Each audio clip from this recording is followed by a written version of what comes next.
Namo tassa bhagavato arahato samma sambuddhassa.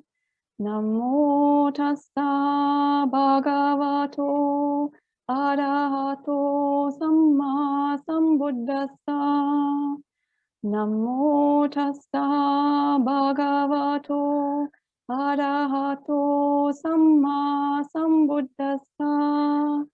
Buddhang dhammang sanghang namasami.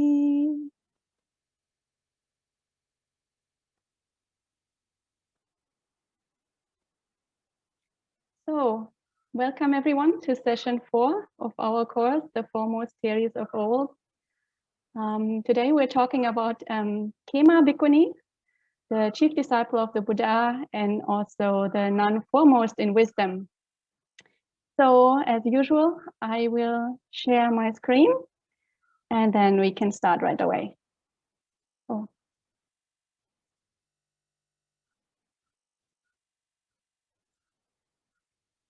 So today, what I want to do with you today is to look at, first of all, to look at the early texts.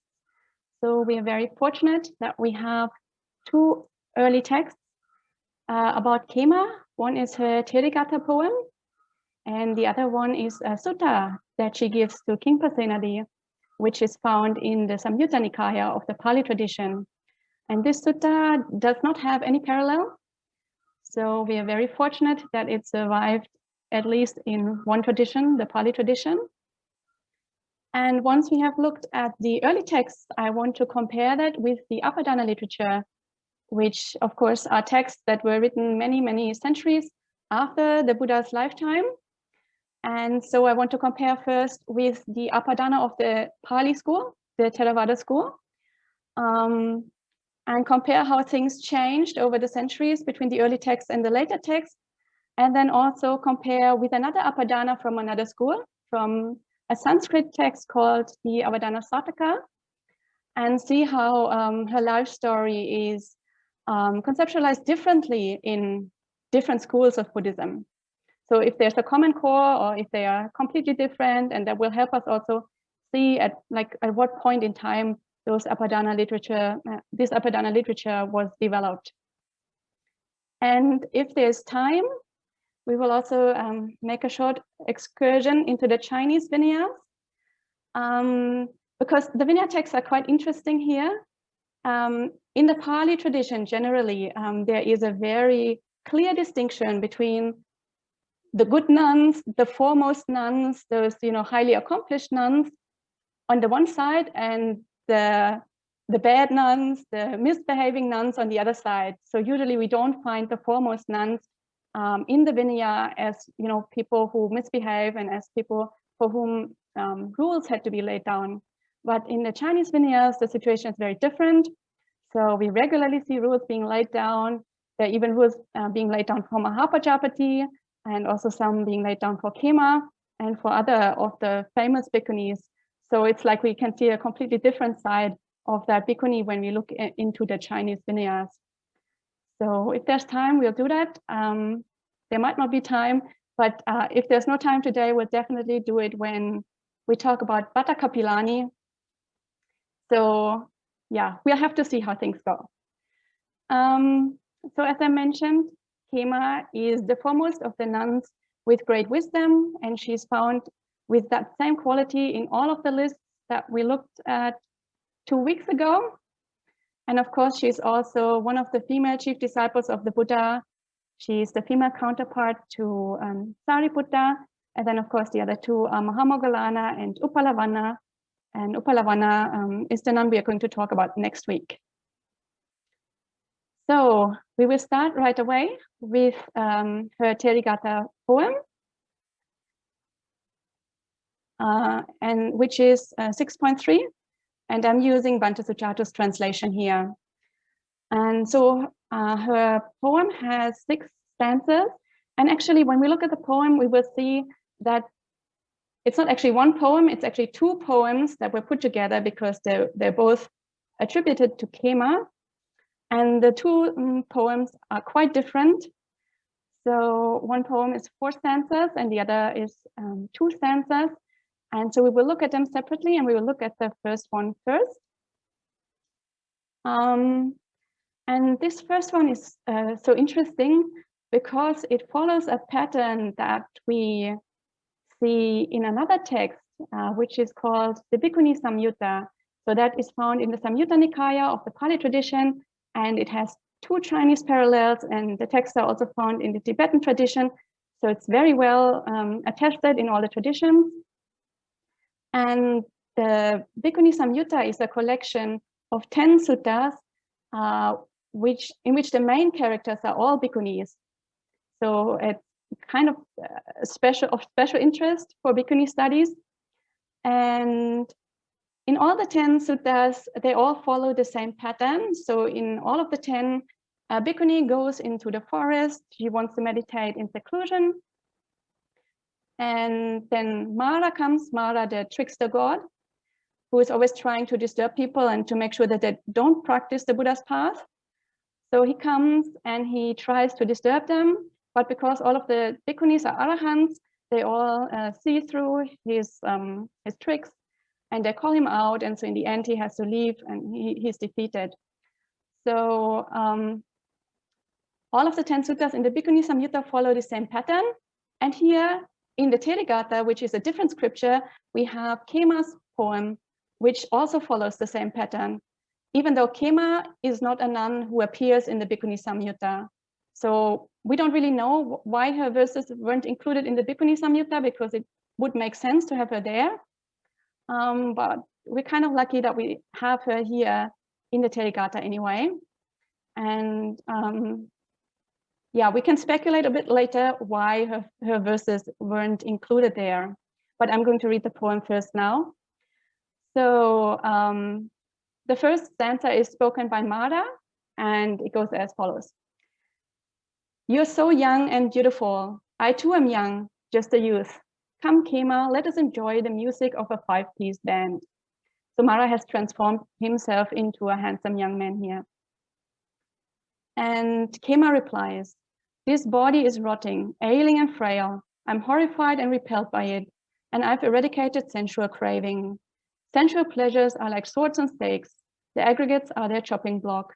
What you call sensual delight is now no delight for me. Relishing is destroyed in every respect, and the mass of darkness is shattered. So know this, wicked one, you're beaten, terminator. So this is Khemā's poem, by which she refutes Mara and makes him leave. And just now I mentioned that her poem as such isn't found in the Bhikkhunī Samyutta, but actually all those verses that are spoken here, they are all found in the Bhikkhunī Samyutta, but they are attributed to different nuns. So the first 2 stanzas are attributed to a nun called Vijaya, or rather Mara challenges Vijaya, and then Vijaya replies like this in the second stanza. And then the third stanza is found in the poem of a nun called Sela Alavika, so Sela from Alavi. And the last stanza is actually found in many poems. So this is kind of a standard stanza which the nuns use to tell Mara that they see through him and tell him to leave. So even though Khemā doesn't appear as a character in the Bhikkhunī Samyutta, all her verses do appear there.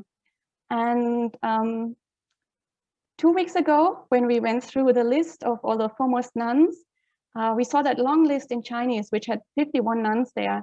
And on that list, we also saw Vijaya. And Vijaya had a wisdom quality in that list. And also the Pali commentaries tell us about Vijaya, that she was a student of Khemā, so it makes sense for her to have a wisdom quality because she is trained by the nun who is foremost in wisdom. And also in lay life, it is said that she was a close friend of Khemā. And what I think we are seeing here, so the usual explanation for having different stanzas and having them all attributed to different nuns is that there was a corruption in the tradition, people messed up, they forgot to which nun they belong. And so that's why they are assigned to different nuns. But what I think what we're seeing here is that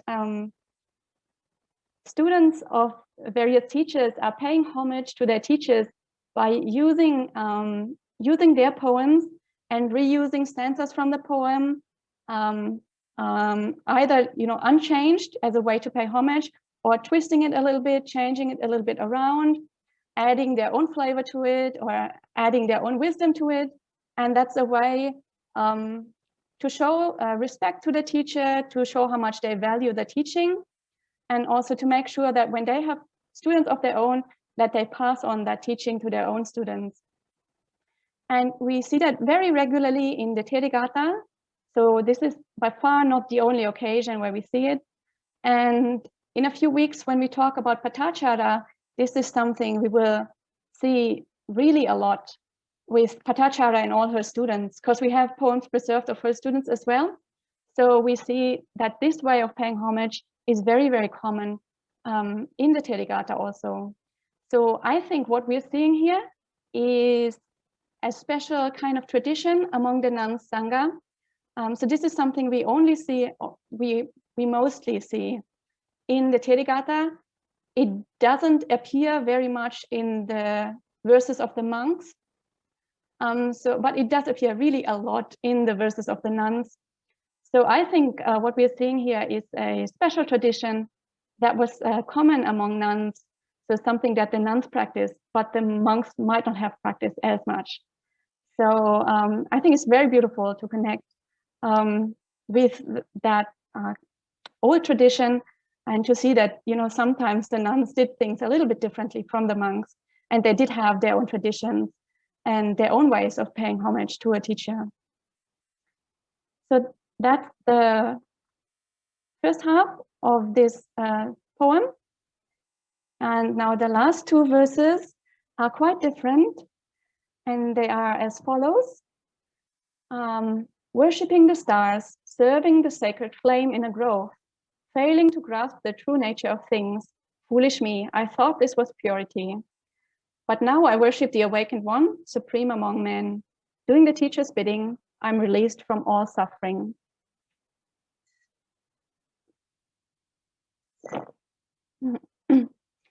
So here we have, of course, two stanzas. The last one is Khemā celebrating her awakening and her conversion to Buddhism. And this first stanza here is also extremely interesting, because she describes the practices that she did before she became a Buddhist. And she says, worshipping the stars, and she said she served the sacred flame in a grove. So she did fire worship. And these are, of course, Brahminical practices, and also the thought that you can attain purity through doing these kind of practices is, of course, a Brahminical idea. So that's very interesting that she, as a woman, carried out those practices, because as we know, in the Brahminical tradition, in the centuries before the Buddha, there were women who were trained in Brahminical practices. But in the centuries after the Buddha, it was the image of women changed and the status of women changed. So it was believed that women were no longer capable of carrying out those rituals in a potent way, in a valid way. So women couldn't actually do those rituals anymore. They had to rely on men carrying out those rituals for them. But here at the Buddha's time, it seems that, in the testimony of the women themselves, they themselves say that they did do those practices. So that's very interesting. And it also seems to imply that Khemā actually was a Brahmin ascetic before she became a Buddhist nun. So she wasn't a householder, she wasn't a lay person. It seems that she, had already gone forth and was practicing as a Brahmin ascetic. And especially, I think the reference to the fire worship is very, very interesting, because as we know, when the Buddha started teaching and converted the first people to Buddhism, the first people he converted were, of course, the 5 monks. And then he converted Yasa in his group. And then he went and converted the 3 Kassapa brothers and the 1,000 followers of the Kassapa brothers, who were all fire worshipping ascetics. So we have this huge group of 1,000 people doing fire worship. And among, of course, 1,000 people, now that we know that women did do those practices, it seems quite likely that women could have been among those 1,000 fire worshippers. So that would make the first bhikkhunīs really, really early. So that's a possibility, that the first bhikkhunīs were actually already coming into the sangha at this really early point. And even if no bhikkhunīs were among those 1,000 fire worshippers, clearly the conversion of such a huge group must have made quite a big impact on, you know, the general community of fire worshippers, or of people doing Brahminical practices at that time. So it's quite likely that people would have come and asked them, why did you convert? What's this new teaching? And get interested in the Dhamma that way. So it's quite likely that, you know, fire worshippers would have had somewhat of an easier access to the Dhamma through those large numbers of converts. So it seems quite likely that Khemā might have been exposed to the Dhamma at quite an early time. So that's something very interesting that we can sort of read a little bit between the lines of her poem. And we come back to that point later when we read her apadāna stories, because they're really different. And now I want to move on to the second early text that we're reading today, which is the Khemā Sutta. And the sutta goes as follows. At one time, the Buddha was staying near Savatthi in Jeta's Grove, Anathapindika's monastery. Now at that time, the nun Khemā was wandering in the land of the Kosalans between Savatthi and Saketa when she took up residence in Ranavatu. Then King Pasenadi was traveling from Saketa to Savatthi, and he too stayed in Ranavata for a single night. Then King Pasenadi addressed the man. Please, mister, check if there's a suitable ascetic or Brahmin in Ranavatu to whom I can pay homage. Yes, your majesty, replied that man.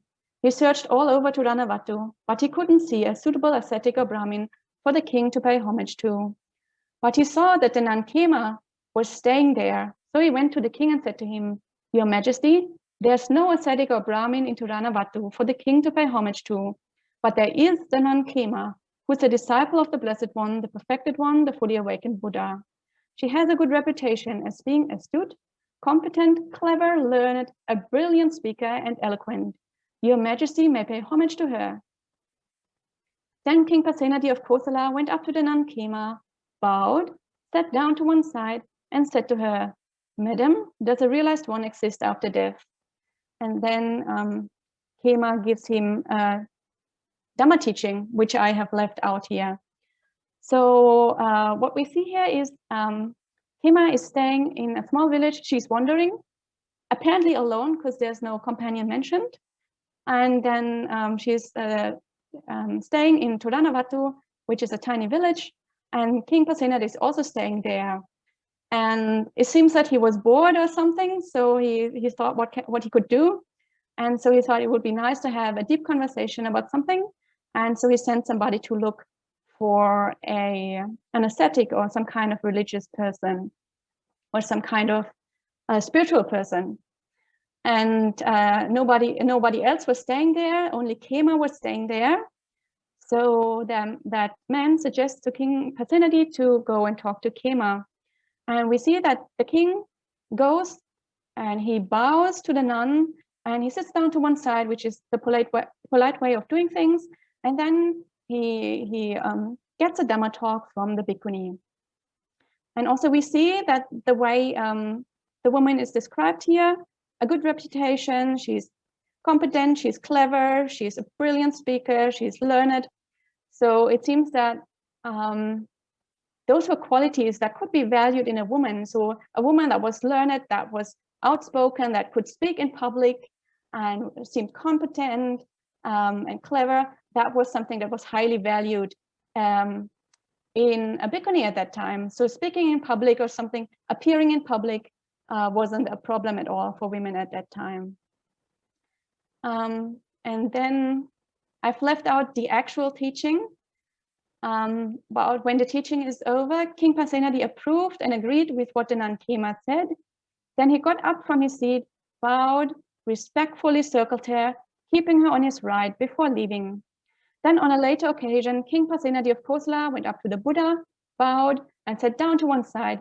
He asked the Buddha exactly the same questions he had asked the nun Khemā and received the same answers.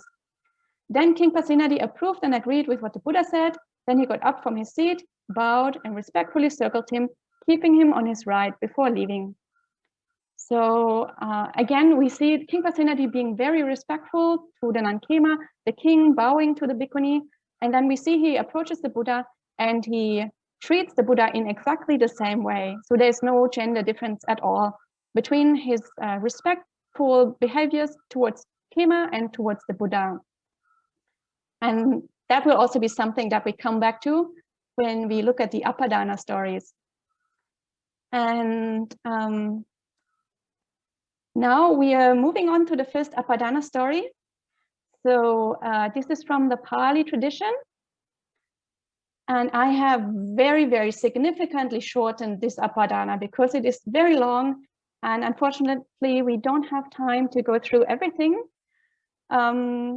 But I think I've taken care not to misrepresent anything important there. So this apadāna is written many, many centuries after the Buddha's time. Also quite a significant amount of time after Buddhism split into different schools. So this is a very sectarian text here. And as we go along, I will point out all the things, how we can see that it is quite a late text, and also how things have changed compared to the early time. So the apadāna story starts 100,000 eons ago. So 100,000, one eon is the lifetime of a universe. So 100,000 universes ago. And at that time, Padumuttara was the Buddha who lived back then. And Khemā went to him, she went for refuge. So she was a lay person. She gave dana. And then the Buddha Padumuttara made a prediction that 100,000 eons in the future, there would be a Buddha Gautama, and Khemā will be the foremost in wisdom at that time. So then she has many happy rebirths, and 91 eons ago, the Buddha Vipassi arises, and she goes forth into homelessness, so she becomes a bhikkhuni, but she doesn't really attain any profound states of Dhamma. And again, she has happy rebirths, and then we come to this present lucky eon. So the eon that we are living in now is called the lucky eon, the Bhadrakalpa, or Bhaddakappa in Pali and Sanskrit. It's called lucky eon because in our eon we have 5 Buddhas, which is extremely unusual. And the first one is Kakusanda, and the second one is Konagamana. So in Konagamana, Buddha's time, she again is a lay donor. She's a lay person and donates a hermitage. And again, she has some happy rebirths, and still in the same lucky eon, Kassapa Buddha arises. And in Kassapa Buddha's time, Kassapa has a chief supporter or an important supporter who was the king of Kasi named Kiki. And this Kiki, king of Kasi, appears quite frequently in the suttas and in the later texts. So he was quite popular in the tradition. And Khemā was that king's eldest daughter. And she wants to ordain, but the father doesn't allow her. So in the Pali version of this story is very popular in all of the Buddhist traditions, but in the Pali version of this story, she is not allowed to ordain, and she stays at home, and she practices together with her 6 sisters, so together the 7 daughters. And those seven daughters, or sometimes called 7 sisters, or also called 7 princesses, is a very, very popular story among all Buddhist traditions. So we have texts in Pali, in Sanskrit, in Chinese, in Tibetan, and also fragments in many other languages. And their story is told over and over and over again, because those 7 daughters of the king become the foremost nuns in Gautama Buddha, our Buddha's time, and also Visakha, the foremost laywoman. So Khemā and Upalavanna, Patachara, Kundalakesa, Kisagotami, and Dhammadina are all supposed to have been sisters in the time of the last Buddha, Kassapa Buddha. So the way like they practiced and everything about their past life became very popular. And I want to talk about that more in another session, so we can talk in detail about the those 7 nuns and how they all relate to each other and how the different traditions treat them. So I'm not going into detail now, just letting you know that we're going to talk about this more. But the one thing that Khemā still mentions about her time as one of the 7 sisters is that at that time she learned from Kassapa Buddha the sutta called Mahanidana Sutta. So apparently Kassapa Buddha, according to the story, he taught exactly the same sutta as Gautama Buddha. And so she memorized exactly that same sutta at Kassapa Buddha's time. And again, she has some happy rebirths. And now finally we come to her last life as her birth as Khemā. So again, she's born as a princess of the mother king. She was extremely beautiful, and she was married to King Bimbisara, the king of Magadha. And she was the chief queen, and she took great pride in her beauty. She was very vain. And because she was so infatuated with her body and her beauty, she didn't want to go see the Buddha, because she thought that the Buddha speaks ill of beauty. So Buddha wouldn't like her. But King Bimbisara, of course, being a stream enterer and being a strong follower of the Buddha, wants her to go. So he tricks her by praising the bamboo grove and having also musicians come and sing praises of the bamboo grove. And then when she thinks, oh, the scenery is so beautiful, I have to go see it, then only she decides to go to Jeta's grove and to the bamboo grove. To go to the bamboo grove, yeah, not Jeta's grove, bamboo grove, of course. So she told the king that she wants to go. And then when she thinks that the Buddha is on alms round in Ratagaha, at that time she goes to see the grove to make sure that she doesn't run into the Buddha. And so she goes to the Buddha's kuti, the Ganda kuti, the perfumed house, and she thinks it's empty, but actually the Buddha is there, and she sees the Buddha sitting there. And she sees the Buddha sitting, and he is fanned by a very beautiful woman. And when she sees that, she immediately has the thought, oh, there's something fishy going on. Surely the Buddha and that woman have some kind of unsuitable relationship. And she thinks, wow, she's a super beauty, and I've never seen anything as beautiful as that. But actually, it turns out that the woman is just a projection that the Buddha conjured up with his supernormal powers, and then he makes that woman age, and her beauty disappears, and the danger of old age and death become apparent. And Khemā is very shocked, and she sort of detaches from her own beauty. And then the Buddha sees that her mind is ready, and he gives her a Dhamma teaching. And he teaches her, Khemā, see this complex heap as diseased, disgusting, and putrid. It is oozing and it's dripping, the delight of foolish people. With one pointed focus, steadfast, fix your mind on impurity, remain mindful of the body, be intent on disenchantment. So he teaches her about detachment from the body, not being infatuated with the beauty of the body. And the teaching continues a little while longer. And then when the Buddha sees that she is ready mentally, he again teaches her the Mahanidana Sutta, so the same sutta that she learned under Kassapa Buddha. And when she hears that best sutta, she remembers the past life, And then she becomes a stream enterer. So purifying the Dhamma eye means she becomes a stream enterer. And then the Buddha tells her, Khemā, you should stay here with us. So he tells her to ordain.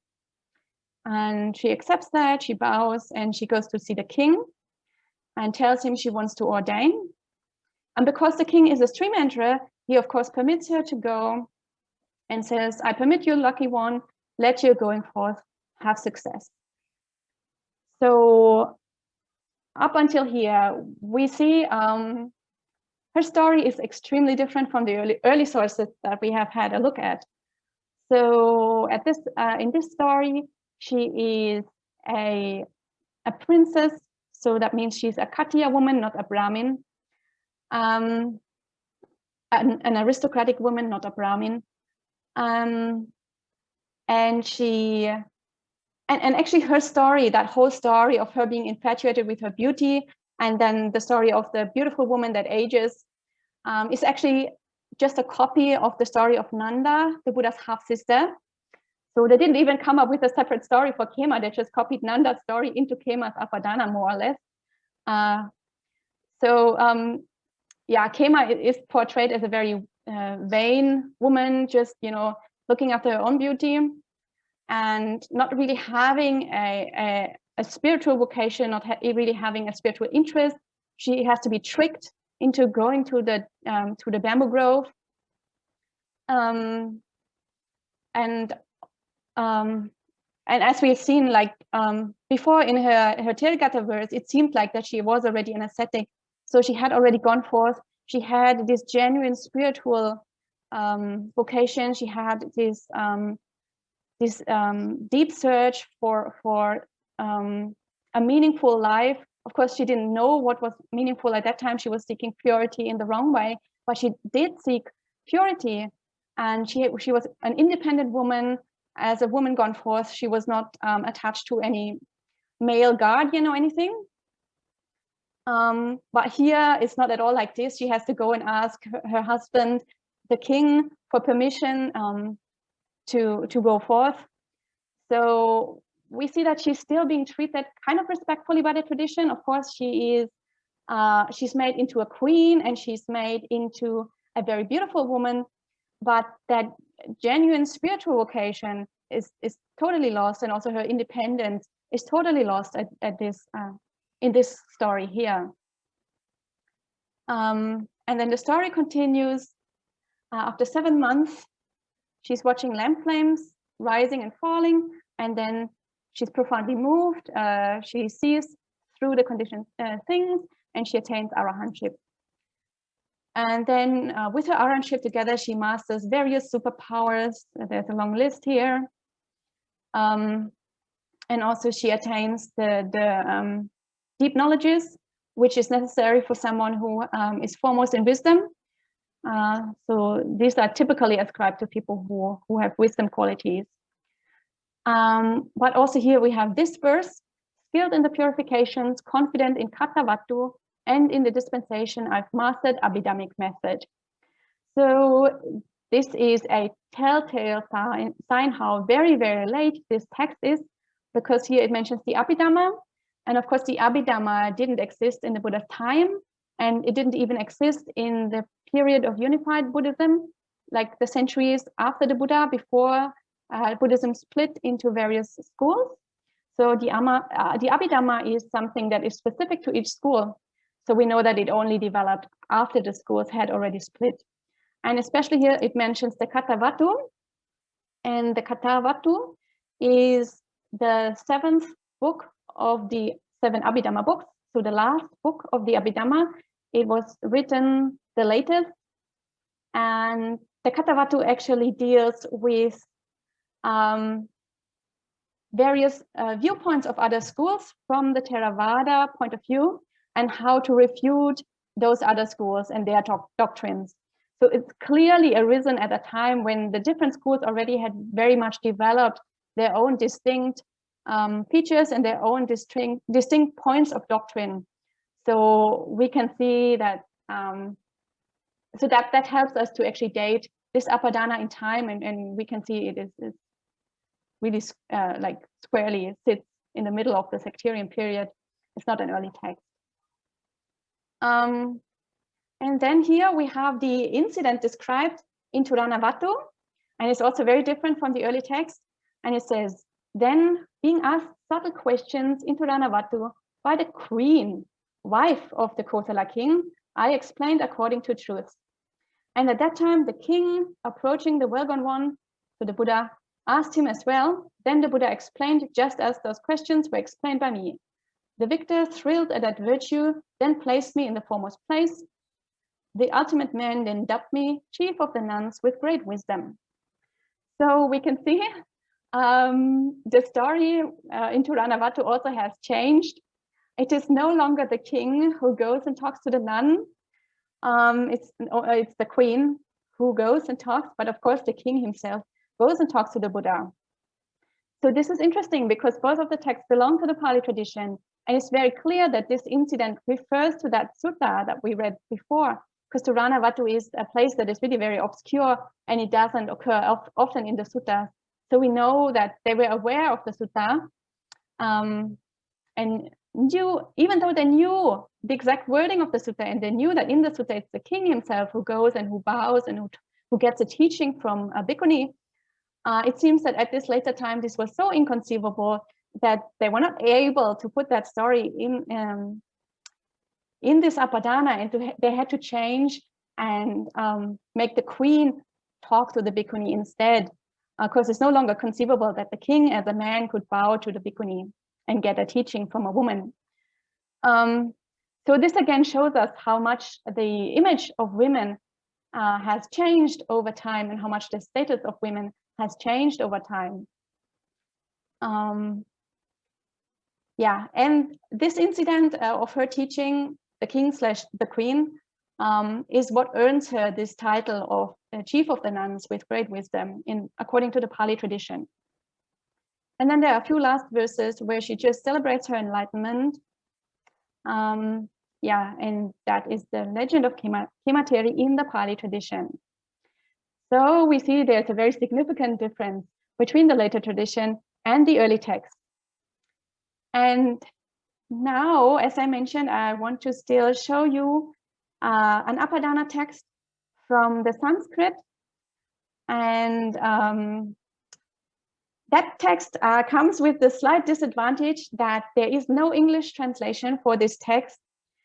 So we are lucky that we do have a translation into a Western language. We have a translation into French, and the translation is 130 years old. So really pretty old. Hopefully you can see it now. And so this is story number 79, and it's Khemā's story. And as you see, the spelling is very strange. And number one, that's because it's very old, and because it's French, and also because in Sanskrit, Khemā's name is of course pronounced Khemā. But I'm still going to call her Khemā because, well, that's what we've used throughout. So I think it's easier to just keep the name. And of course, I don't expect everybody to be able to read French. So I will just summarize the story as we go along. So the story takes place with the Buddha living in Savatthi in Jeta's Grove in Anathapindika's park. And at that time, King Pasenadi of Kosala and the King Brahmadatta had a conflict. And already from the second sentence, we can see that this is not a historical story, because as we know, King Pasenadi of Kosala was a contemporary of the Buddha.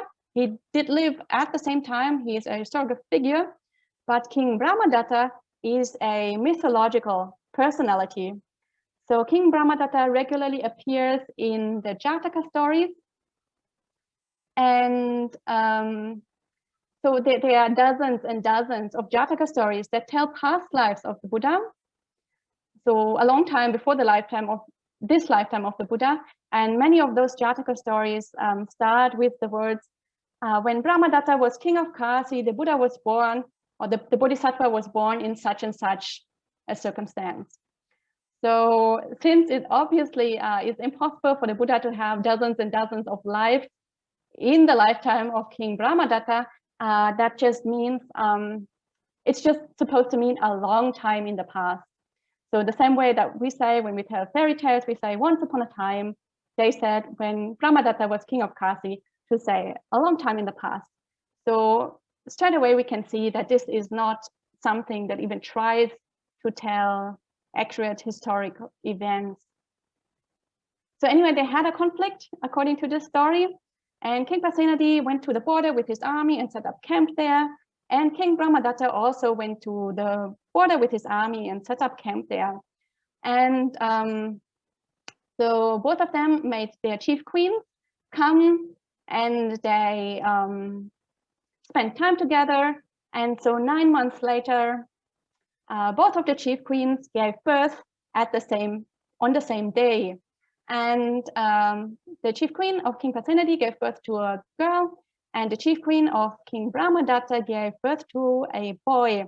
And so in both camps, there was a big celebration, and both of the kings saw that the other camp was celebrating, and they each asked their advisors, why are they celebrating? And so both kings heard that the other king, that a child was like born to the other king.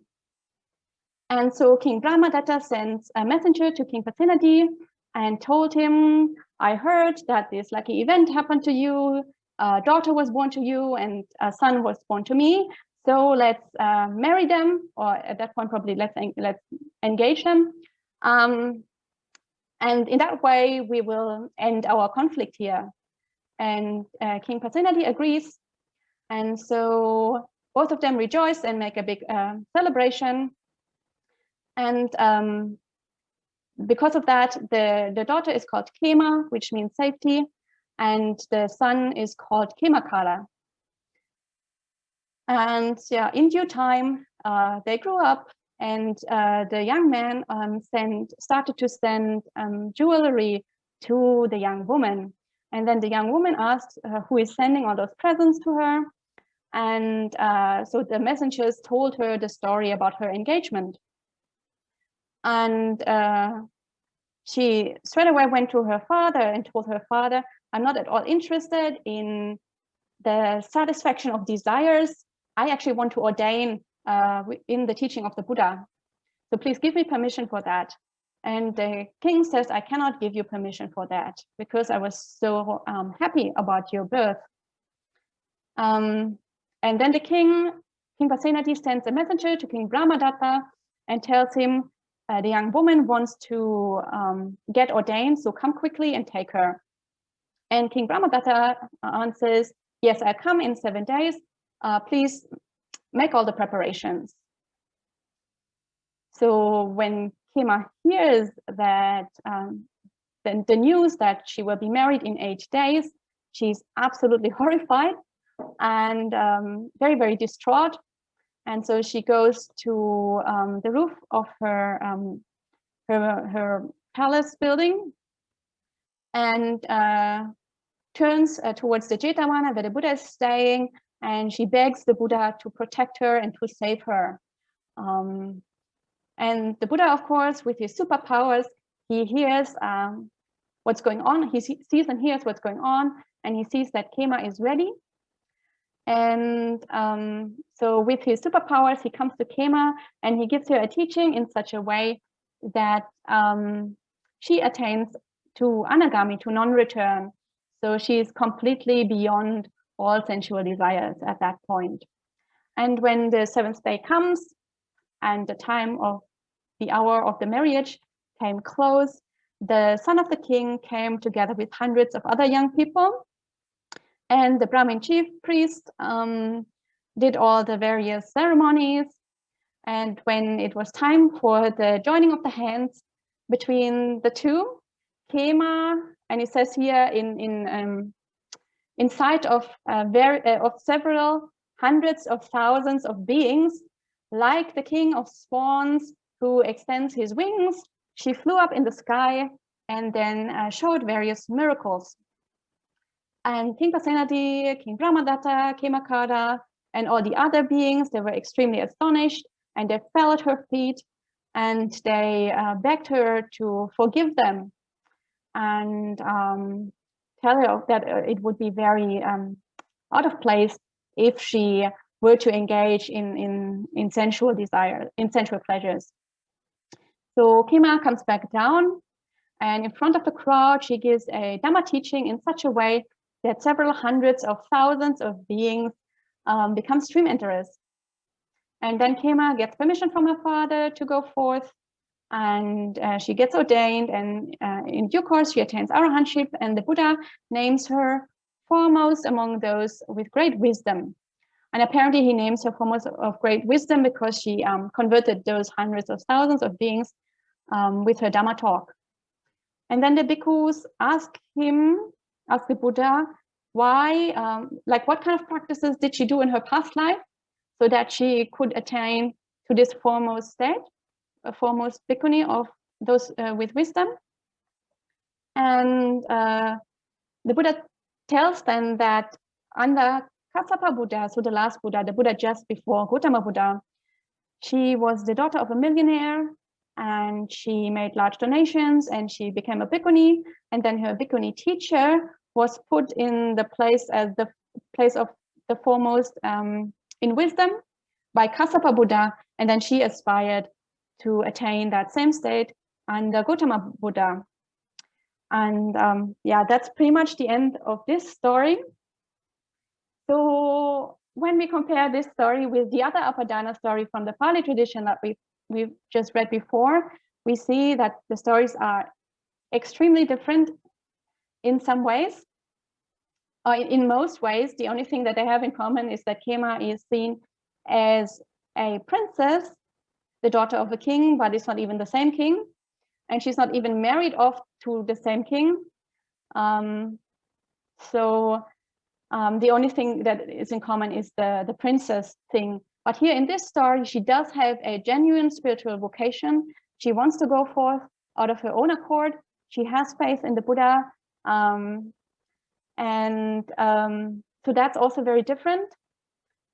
And another thing that's really different is the past life thing, how she attained to the state of foremost bhikkhuni. In the Pali tradition, she aspires to that state under Padumuttara Buddha 100,000 eons ago. And here in this version, she aspires to that state only under Kassapa Buddha in this very same eon, so a comparatively pretty short time ago. So according to Pali, to the Theravada doctrine, that wouldn't work out at all, because you need 100,000 eons obviously to prepare to make enough merit to become a chief disciple of a Buddha. But as I said, this text here is not from the Pali tradition. And also it's very interesting that this is said under Kassapa Buddha, because as we've seen, in Kassapa Buddha's time, she was one of the 7 sisters of King Kiki, the 7 daughters of King Kiki. And as I mentioned, that story is extremely popular in all traditions. So it's very strange that that isn't acknowledged here in this apadāna, and that she's described as the daughter of a millionaire instead. So we see that, you know, the two apadānas really don't have much in common at all. And normally we would think that, you know, this must be 2 different women, and it just so happens that they both have the name Khemā. But because both of them refer to the nun who is the foremost in wisdom, we know that they're supposed to describe the same woman. And from that we can sort of conclude that the apadānas don't really contain much that is historically accurate. They're really mostly stories that were pretty much invented without any historical basis at a later time. So to conclude today, I hope I've shown a little bit the difference between earlier texts and later texts, and how the agency of women was very different in an earlier time compared to the later time, and how that status of women has evolved over time, and also how 2 different Buddhist traditions really differ very widely in their description of the chief disciples. So I think I'm going to end here and open this up for questions. So if you have any comments or any questions, then please feel free to ask them now. Oh, and Gillian, I haven't forgotten about your question, but I just want to hear if there are any questions about today's presentation, and then I'll address your question because that's about last time.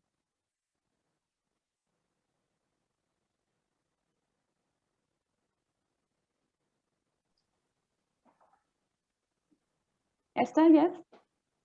Yeah, first of all, thank you for the most interesting talk. I have a little question only out of curiosity. Did you ever come across, I have it in my back head, that amongst the 7 daughters of King Kiki, there should also be a boy, brother, and this should be coming Rahula, the son of the Buddha. Did you ever hear about this? So I heard, I know there are more siblings of the 7 sisters. So the 7 sisters are usually like put together, but they have 2 more sisters according to the Pali tradition, and one of them became an arahant in Kassapa Buddha's time, and the other one, I'm not sure what happened to the other one. And I know there are also various brothers. I'm not sure about the story of him becoming Rahula, but yeah, I can try to look that up and see if I can find anything. And as I mentioned, we will talk about the 7 sisters, hopefully, in one of our later sessions, or we will have to make a special session only about the 7 sisters. We will see how that goes. So maybe we will have to add one session. Because I was planning to talk about them when we talk about Patachara, but then I realized I already have so much material about her, so I don't know if we can fit it in there. And we might have to split that into 2. We'll see.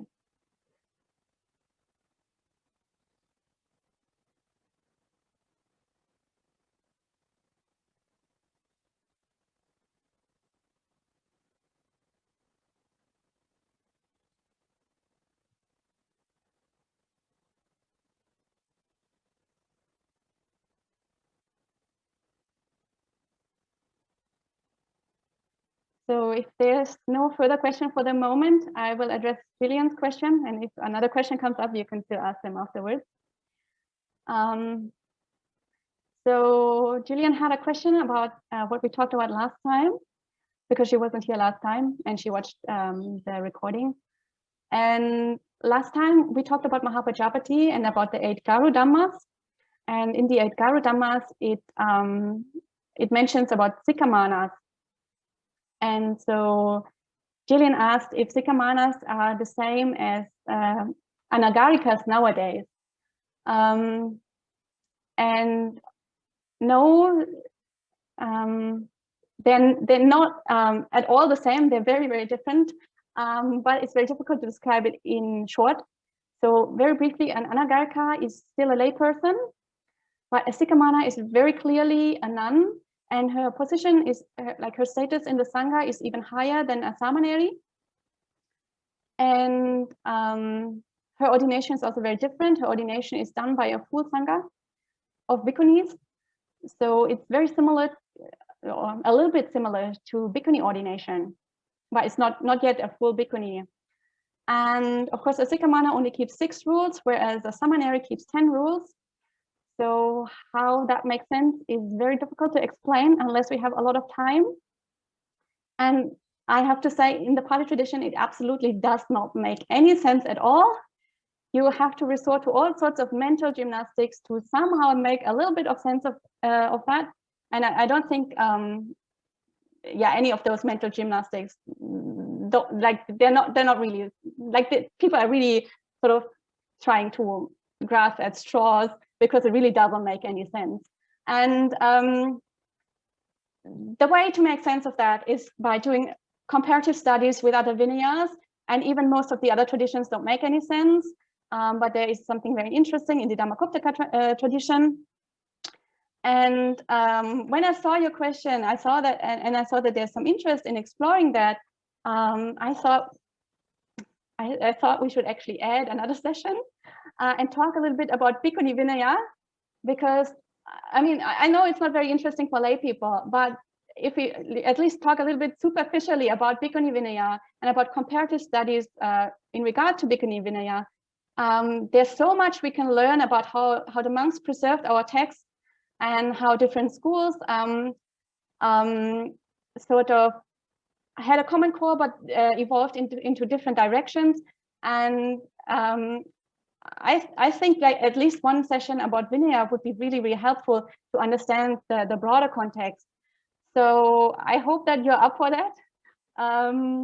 And I thought that, so next week I really want to talk about Upalavanna, because I think it's good to have the two chief disciples together.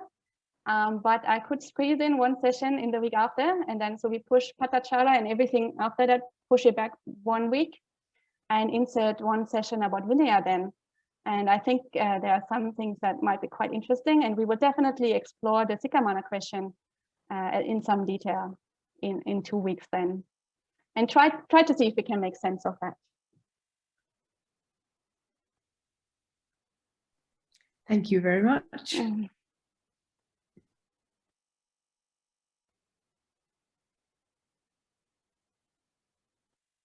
So, any more questions? Okay, if there's no question, I think we can finish for today. And as usual, we will finish with 3 sadhus. If you want, you can join me. Sadhu, sadhu, sadhu. And I hope to see you all next week.